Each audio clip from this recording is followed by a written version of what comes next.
9. That is the number. Not a name, not a face, not a confession pulled from a frightened source in a parking garage at midnight. A number. 9 emergency sole source maintenance contracts, logged inside a single quarter at one overseas Navy repair facility, in a fiscal year when the 5-year rolling average for that same facility was 1. 1 per quarter. That was normal. That was expected. That was what the ledgers had always said. And then, 9. The analyst who flagged it was not looking for espionage.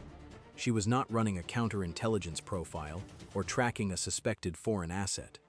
She was cross-referencing facility spending against a routine leadership purge audit, a procedural sweep of overseas contract activity that happens after command transitions, looking for billing irregularities, for the small financial turbulence that follows when one set of hands leaves and another takes over. She found 9 contracts where she expected to find 1.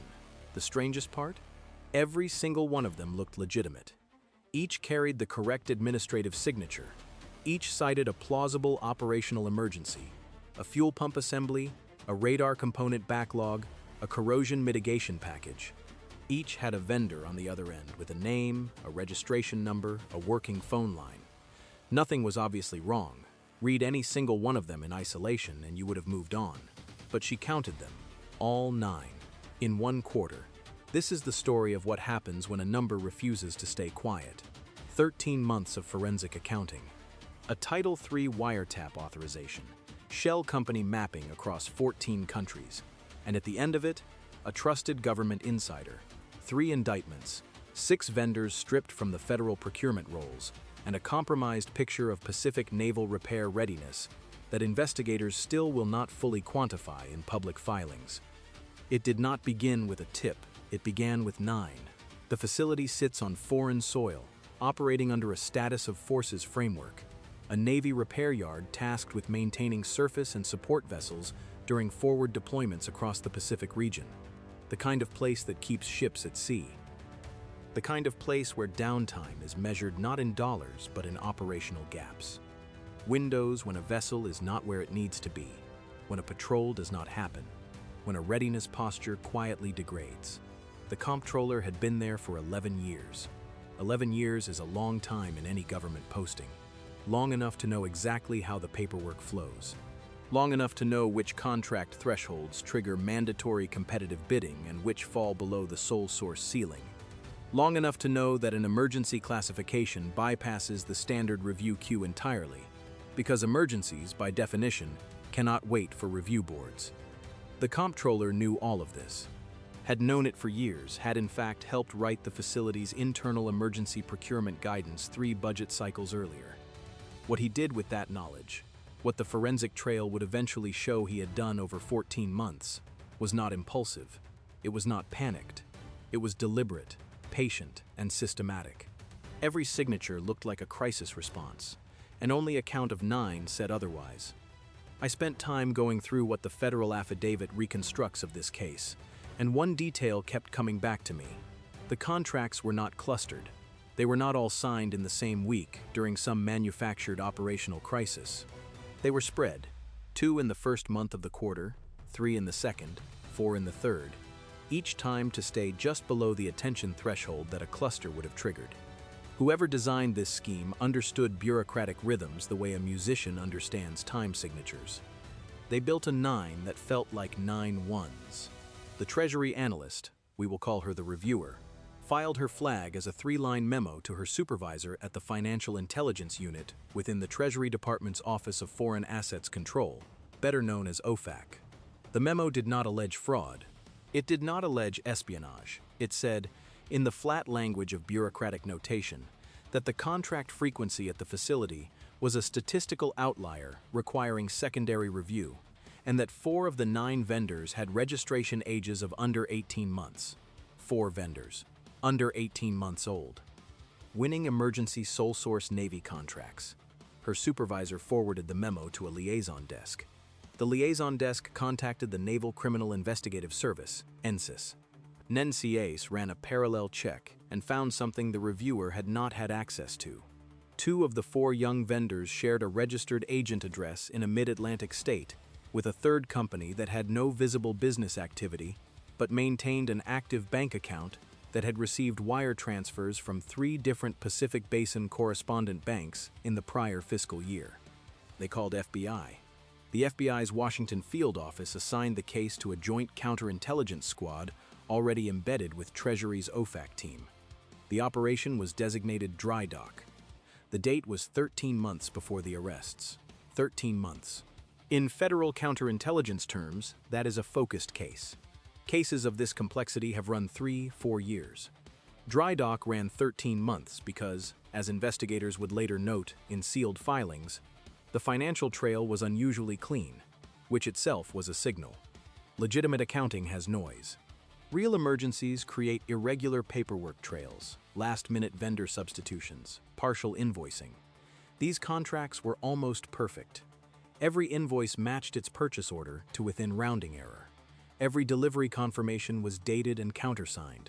Too clean, professionally clean.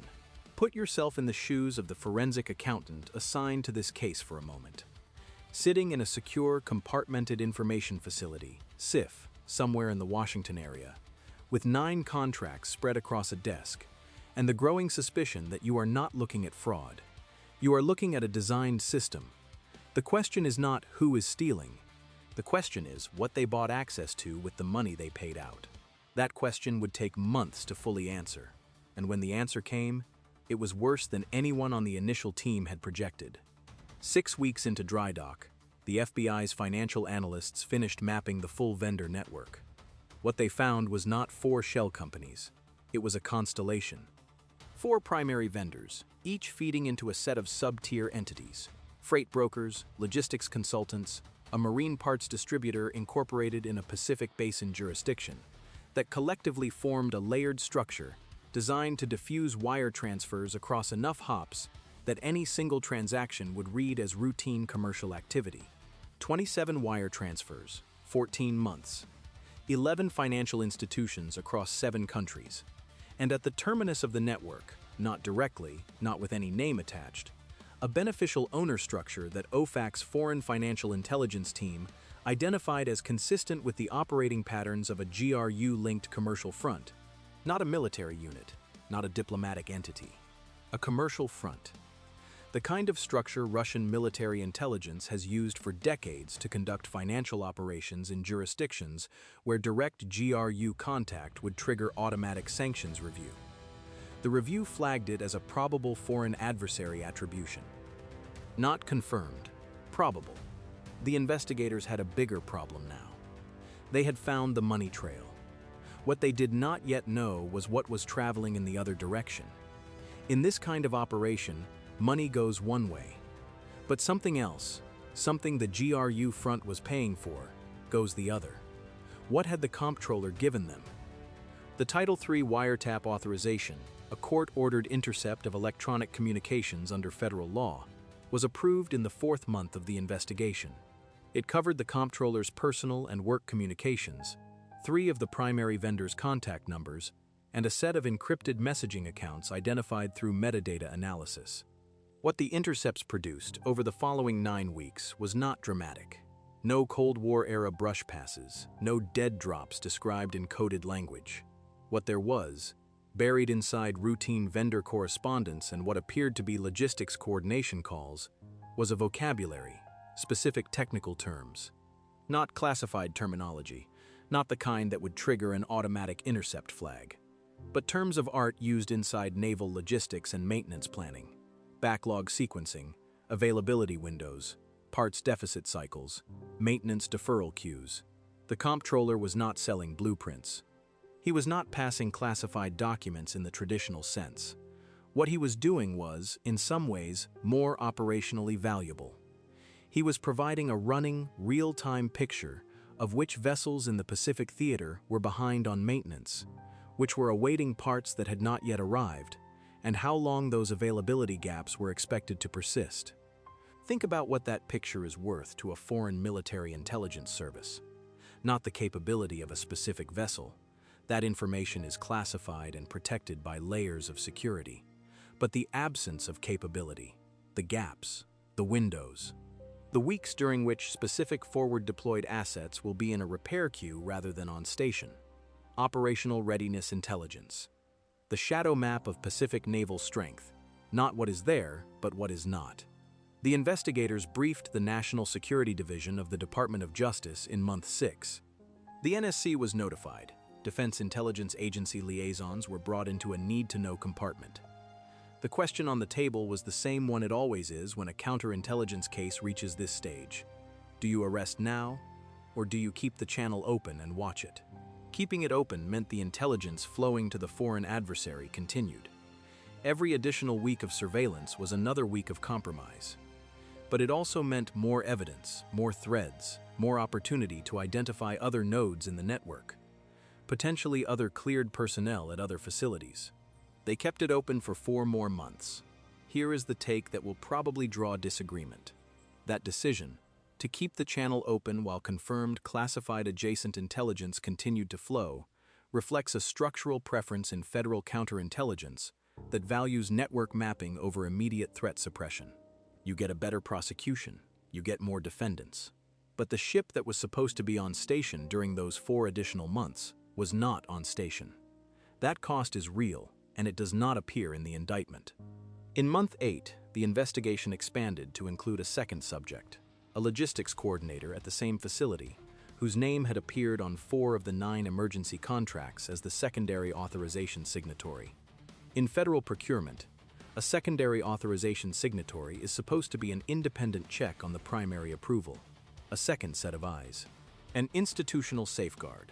In this case, the second set of eyes belonged to someone who, the evidence would show, had received 2 payments through a personal account, routed through a peer-to-peer transfer service and then through a prepaid card network, totaling slightly under the federal reporting threshold.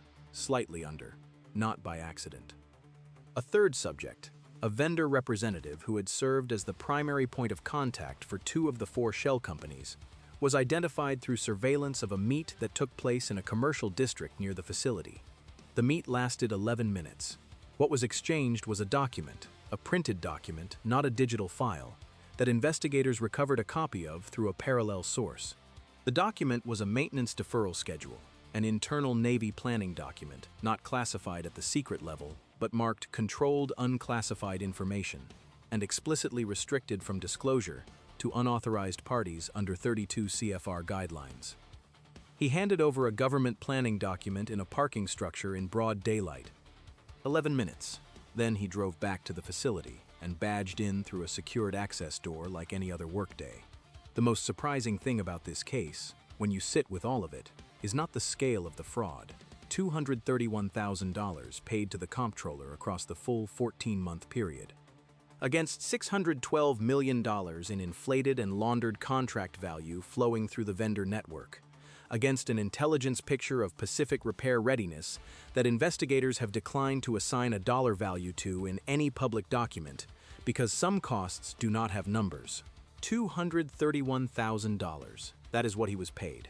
That is what the GRU front paid for 11 years of institutional knowledge, for 2 cleared schedule leaks, for a running operational readiness intelligence feed across 14 months of Pacific naval activity. What strikes me about this case is not the betrayal itself. Insider threat cases are, by now, a known category of federal counterintelligence work.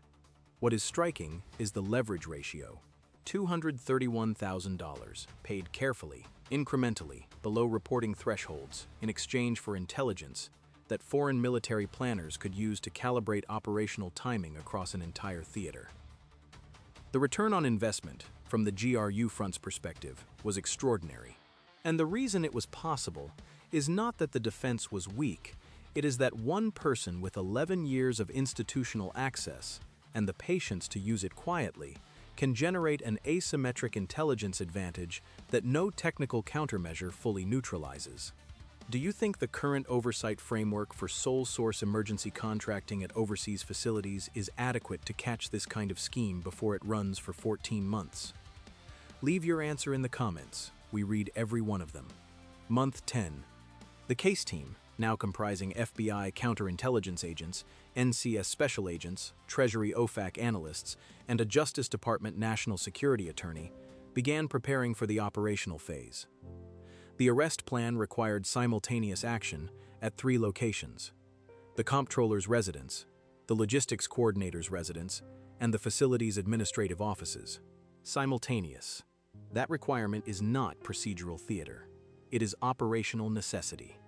In a multi-subject counterintelligence case, if the first arrest happens before the second location is secured, cell phones get wiped, documents get shredded, and, in cases involving foreign adversary handlers, warning signals go out.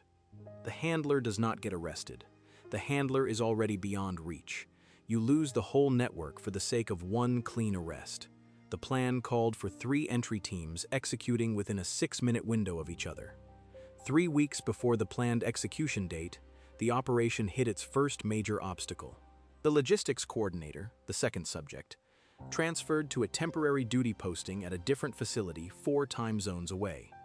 Not suspicious on its face, temporary duty rotations happen, but it meant the carefully coordinated 3-location simultaneous arrest now required either a 4th team at a 4th location or a delay in the entire operation until the subject returned. The case team had 48 hours to decide. Delay carried risk. The financial pattern was beginning to attract scrutiny from the facility's incoming command. A new commanding officer, who had flagged irregularities in the contract queue during his first administrative review. If he initiated an internal inquiry before the arrest, the subjects would know the game was over. The decision was to expand.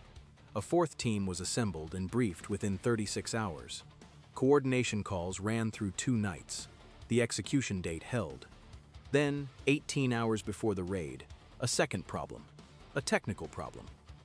The primary intercept on the Comptroller's encrypted messaging account went dark. Not because he had switched devices, the metadata showed the same device signature, not because of a technical failure on the government's end. He had simply stopped using it. For 18 hours, the channel that had been producing intelligence about the operation's final contractor meeting, a meeting the case team believed might produce one more documented exchange, went silent. The meeting happened anyway, on a phone. A different phone, a number the investigators had not previously associated with the subject. It was identified by a parallel technical collection that picked up the cell tower registration, not the content of the call, but the fact of the call, the duration and the tower, 11 minutes. The same duration as the parking structure meet 2 months earlier. 11 minutes seemed to be his rhythm. The content of that final call was never recovered. What the case team knew, going into the execution morning, was that the Comptroller had made an 11-minute call to an unidentified number, 18 hours before his arrest.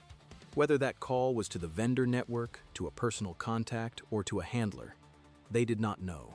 They executed anyway. The entry time was 5:47 in the morning, 3 teams, then 4. Coordinated across time zones.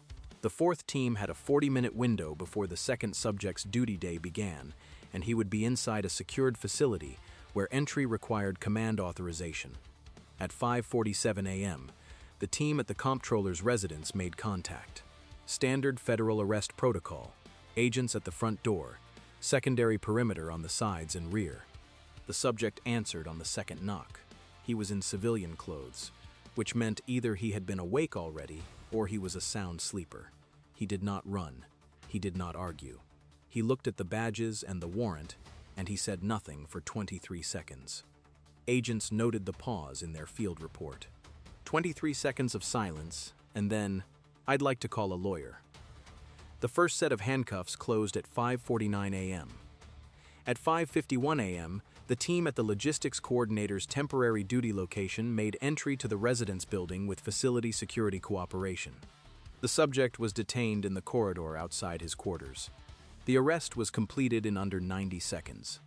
At 5:53 a.m., the team at the facility's administrative offices executed a simultaneous search warrant and evidence seizure at the Comptroller's workspace. 2 desktop workstations. 1 encrypted laptop, badge access secured, requiring forensic bypass. 3 physical filing cabinets. A portable hard drive in the bottom drawer of the desk.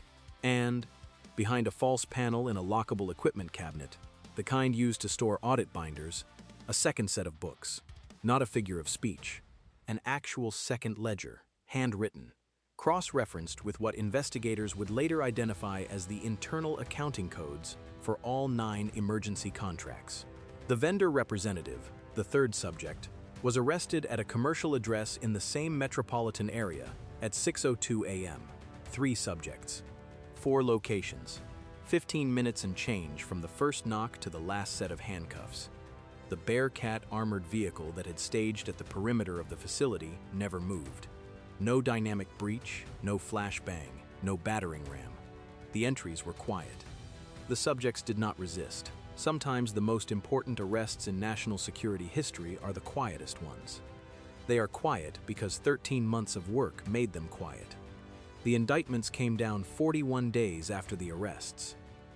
3 counts against the primary subject, the Comptroller, under 18 U.S.C. 641, theft of government property, 18 U.S.C. 1343, wire fraud, and 18 U.S.C. 951, acting as an unregistered agent of a foreign government. The 951 count, the foreign agent charge, carries up to 10 years per count.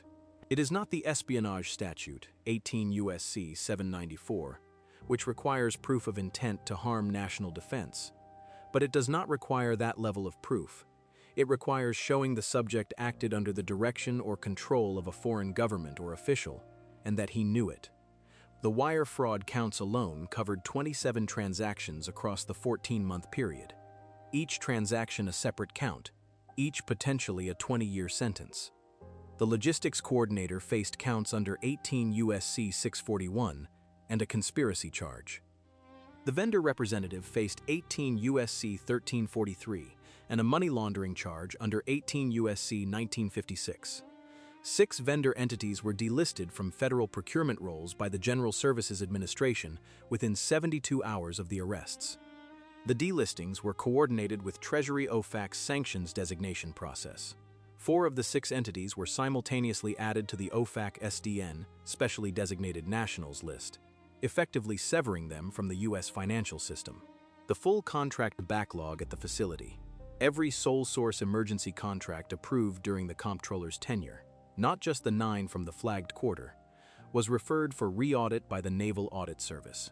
The re-audit scope, 4 fiscal years. The estimated inflated contract value across the full period, preliminary, $612 million. $612 million. Against $231,000 paid to the Comptroller directly. The handler, the individual identified through financial attribution as the likely point of contact between the vendor network and the GRU-linked commercial front, was never arrested. He was, by all available indicators, operating from a jurisdiction with no extradition treaty with the United States. He remains, as far as public record shows, at large. That is almost always how these cases end on one side. The insider goes to prison, the network gets dismantled, the handler goes home. One more detail that has stayed with me since going through the reconstruction of this case. The second set of books, the handwritten ledger found behind the false panel in the equipment cabinet, was not encrypted. It was not digital. It was a physical notebook with a ballpoint pen, the same kind of ledger a small business owner might use to reconcile accounts. In a facility with badge access doors and secure compartmented information areas, the most damaging piece of evidence in a 14-month federal counterintelligence investigation was a paper notebook. There is something almost counterintuitive about that, until you think about it from the subject's perspective. Digital files get flagged by DLP software.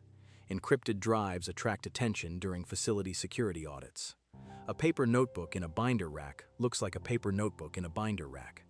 Sometimes the oldest method is the hardest to detect. He was right about that. He just did not count on someone counting to 9. Here is what the ledger of this case actually says. 9 emergency contracts in a quarter that should have held 1. 4 shell vendors, none of them older than 18 months. 27 wire transfers across 14 months and 14 countries. 2 cleared schedule documents leaked. $231,000 paid to a single insider. $612 million laundered through the vendor network. 13 months of investigation. 41 days to indictment. 15 minutes from first knock to last handcuff. 3 arrested. 6 vendors delisted. 1 handler, unreachable, beyond extradition. And 1 reviewer, 1 analyst, running a routine cross-check on a routine leadership purge audit, who counted to 9 when she should have found one, and wrote 3 lines in a memo that she had no way of knowing would trigger the largest Navy procurement counterintelligence case in recent memory. The network is dismantled. The contracts are re-audited. The subjects are in federal custody awaiting trial. But the system that allowed this to run for 14 months, the procurement framework, the emergency sole source sealing, the vendor registration process, is largely unchanged. The gap that the Comptroller found is not a secret. It is a feature of how large-scale government contracting has to operate when genuine emergencies are real and review timelines are long. Which raises the question that does not appear in any indictment. If you would have missed the signal too, if 9 contracts spread across a quarter, each individually legitimate, would have looked like 9 separate responses to 9 separate problems. Subscribe to Federal Casebook and tell us in the comments which thread you would have pulled first. 9. That is what it came down to. Not a phone tap, not a human source, not a tip from inside the foreign adversary's network, a quarterly count, a 3-line memo, an analyst who kept a running tally when the system around her was not designed to do so. 9 emergency contracts, 1 quarter.